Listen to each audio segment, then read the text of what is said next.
Welcome back, everybody. Now on to day 3 centers, and we've got a few interesting ones. It's not a great crop, but couple of notable guys here, and we're going to start with Oluwatimi of the Michigan Wolverines, and this is a guy who I think had a chance to launch himself into that late day 2 part of the conversation, and it didn't quite happen. Didn't quite get there. And I think he'll end up being probably a middle 4th round pick. 24 years old, 6'2.5", 310 pounds, 32.75 inch arms, so 32 3/4, 8 5/8 inch hands. Combine results were, that was his opportunity to launch himself up, and it didn't happen. 5'3", 840, 1.86 10-yard split, 29 inch vert, 9'2" inch broad. Not really that good. What he did do was the bench press. He did 29 bench press reps. We do like that. And the big boards, ESPN really likes him. They think he can be an early-ish 3rd rounder. Draft Network says late 3rd rounder. A couple have him in the 4th. One has him kind of in the late 4th. The aggregate says he's like a early to mid 4th round pick. That's pretty reasonable to me. I would expect that to probably be the case here.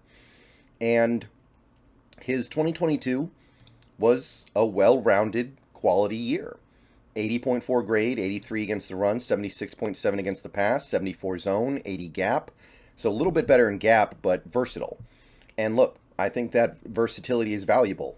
Right now, the Seahawks are running a zone-based scheme with Shane Waldron. But Waldron might be gone next year. He might be a head coach next year if he has a good year. You never know who's going to come in then. We don't necessarily have an obvious candidate to be a heir apparent to Waldron's offense. So we might be switching up the offense at that point. Who knows? 0 sacks allowed, only 5 QB hits and 4 QB hurries in 2022. So really clean numbers, kept Michigan very clean over there. Very well-rounded prospect at center, Oluwatimi. So here's what I can say in the positive about him. I think he had like 46 starts or something at Michigan. Crazy number of starts. Ton of experience.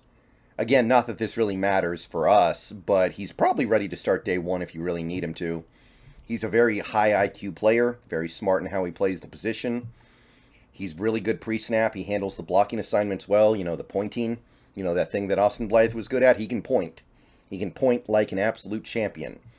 He's got good technique with his hands. He's got good hands. He knows where to put them when he's mirroring. He knows where to put them when the pass rusher's making his move.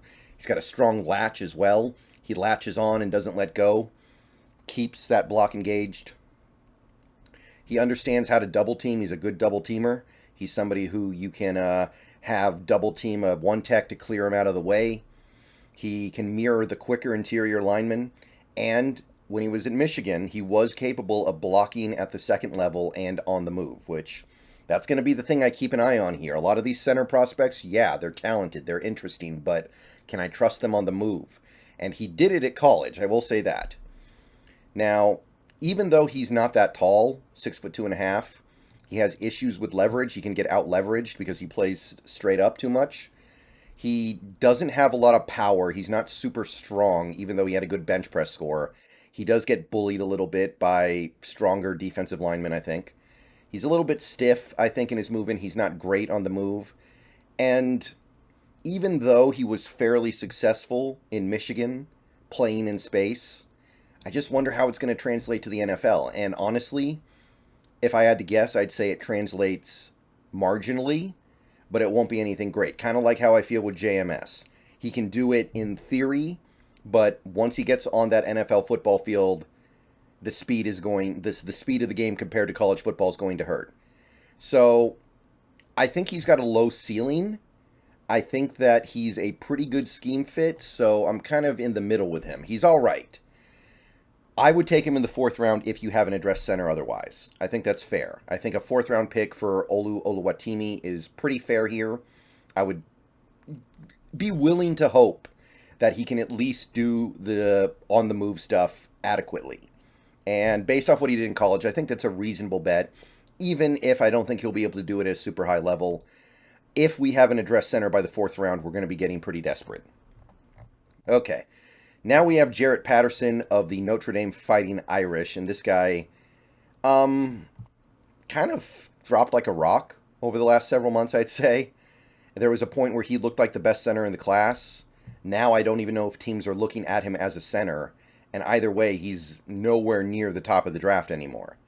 Already 24 years old, so already getting up there in age. 6'5", 306 pounds, 31 and 3/8 inch arms, 10-inch hands. The combine, I mean, not surprising, but not good. 5'3", 340, 182, 10-yard split, 29-inch vert, 8 foot 10-inch broad, 7.96 3-cone. So not overly mobile, 4.73 20-yard shuttle. Just doesn't seem like he's going to be especially agile out there. And I mean, the big boards reflect this. There are some big boards that have him in the 6th round. The aggregate has him in the 4th, which seems reasonable to me. But what is this guy even going to do when he gets to the pro game? So I have his numbers up from 2021, 79.9 grade, 1 hit allowed, 11 at QB hurries allowed, so basically 1 QB disruption a game, I guess you could say. Because in 2022, he played left guard. And I don't think he was as good at left guard as he was at center, but that's where Notre Dame needed him. But I don't know what he's actually going to do in the pros. Is he going to stick to left guard, or is he going to go back to center? Probably depends on who drafts him. But at this point, it's possible that Jarrett Patterson is looked at as a left guard. I'm looking at him as a center personally because I think he was better as a center, but it's debatable. He played a lot of games at Notre Dame, including, like I said, the most recent season. He did show versatility, which is valuable, right?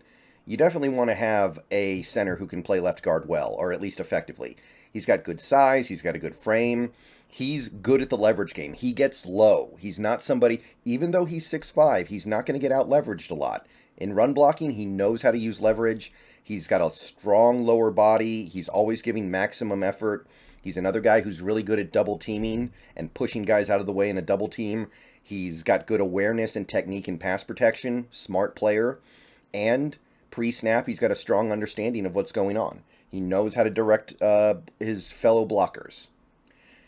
But the cons with him are pretty obvious. He's not going to be good in space. He's not really a good athlete. Even though he's an interior offensive lineman, his arms are so short, they do become an issue against quicker defenders. They can get around him.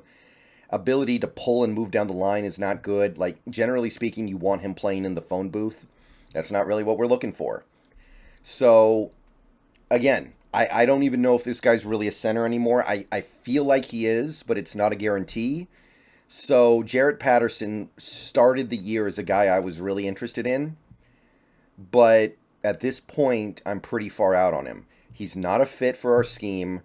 I don't think he'll ever be a great center or maybe even a really good center in the NFL.